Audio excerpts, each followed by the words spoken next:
100 रुपयाची देणगी आलेली आहे.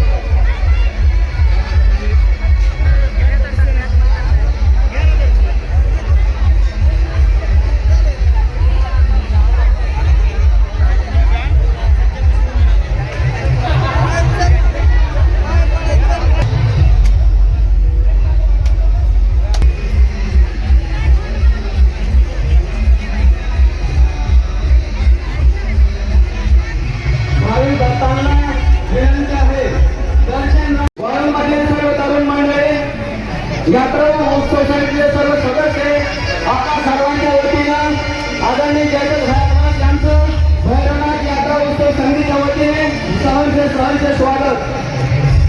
आदरणीय अण्णांच्या प्रयत्नामुळे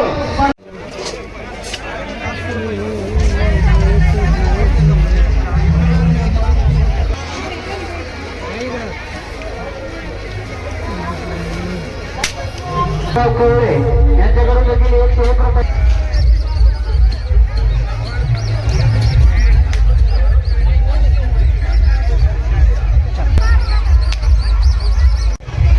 पोपट झगडे सोलेवाडी यांच्याकडून 51 रुपये देण्यात आले आहे. रात्री आदरणीय अण्णाच्या हस्ते भैरवनाथाचा अभिषेक झाला. अभिषेक झाल्याच्या नंतर सकाळी 4 वाजल्यापासून परिसरातील व गावातील लोकांनी दंडवत घातले. त्याच्यानंतर 11च्या नंतर गावातील सगळ्या भावकीच्या अंमली निघाल्याच्या नंतर आता सांस्कृतिक कार्यक्रम चालू झालेला आहे.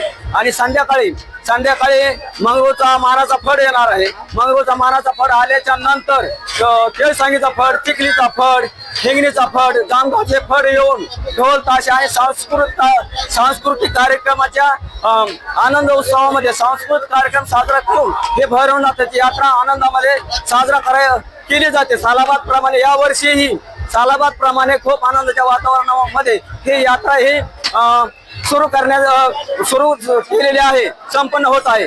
आणि शासनाच्या काही नियम व अटी चालू असल्यामुळं आम्ही आमच्या वेळेमध्ये बदल करून आम्ही जी संध्याकाळी यात्रा आमची सुरू व्हायची ती आम्ही आज रविवारी 3 वाजता यात्रा चालू करून शासनाच्या नियमाच्या अधीन राहून आम्ही संध्याकाळी 10 वाजेपर्यंत हा आमच्या यात्रेतला म्हणजे जो काही ऑर्गन म्हणजे ढोल ताशे बँजो वगैरे हे जे आहे हे आम्ही 10 वाजता बंद करून त्याच्यानंतर ढोल ताशा लिजिन या पद्धतीने आम्ही रात्रभर पुढे यात्रा चालू करू. शासनाच्या नियमाच्या अधीन राहून आम्ही 10 वाजेपर्यंत ऑर्गन बँजो हे साहित्य वाजवायचं आहे ते बंद करून आम्ही ढोल ताशाच्या पद्धतीने आमची रात्रभर यात्रा चालू राहणार आहे. आणि आमच्या यात्रेसाठी जे प्रशासन अधिकारी पोलीस डिपार्टमेंट जे आलेलं आहे त्यांनी आम्हाला खूप असं सहकार्य करतायत. यापुढे बी ते आम्हाला सहकार्य करतात आणि सालाबाद प्रमाणे प्रत्येक वर्षी बी ते आम्हाला सहकार्य करीत आहेत.